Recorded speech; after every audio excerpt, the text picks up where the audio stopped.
هلو يا حلوين، عاملين ايه؟ ماربل كيك من الوصفات اللي شكلها وطعمها بيبهرك، بسيطة وسهلة ومكوناتها موجودة في كل بيت. يلا بينا نشوف الطريقة مع بعض. معانا 3 بيضات بدرجة حرارة الغرفة،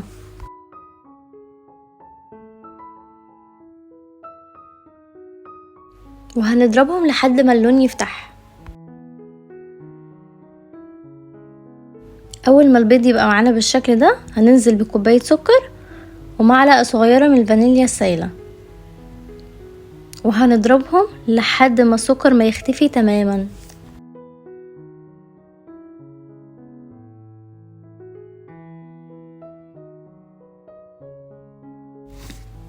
هنضيف كوباية إلا ربع من الزيت، معلقة كبيرة من الخل،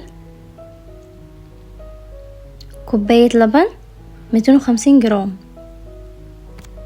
وهنضرب ده كله مع بعض لمدة 10 ثواني. كوبايتين دقيق 250 جرام، معلقة كبيرة بيكنج باودر، وهنضيف الخليط السائل.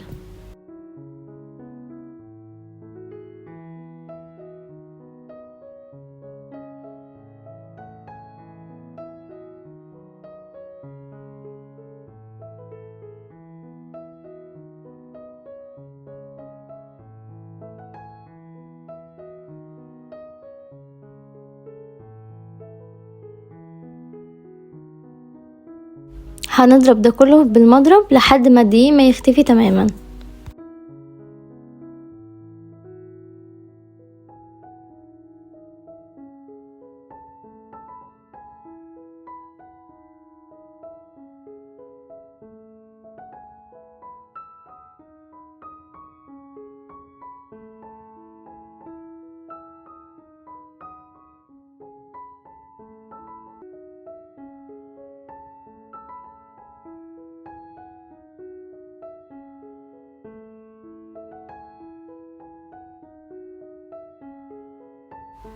وبكده هنقسم الخليط لنصين، النص التاني هنضيف عليه 3 معالق كاكاو،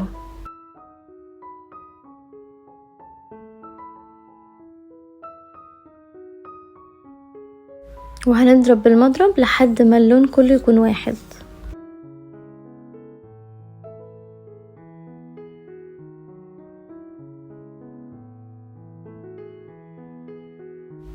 في الصينية هنحط ورق زبدة، وهنضيف الخليط الابيض،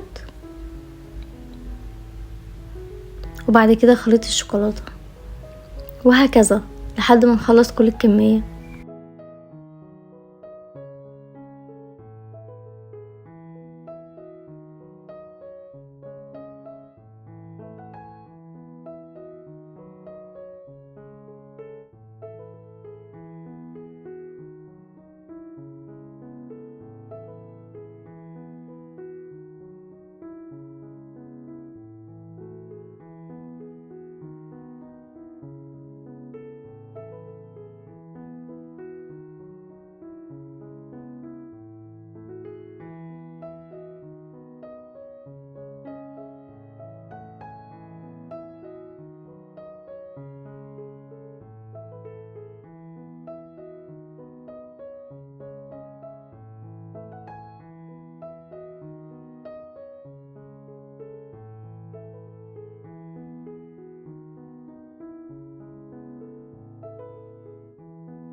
وبس كده يا حلوين، جربوا الماربل كيك بالطريقة دي وهتشوفوا قد ايه طعمها تحفة وهشة.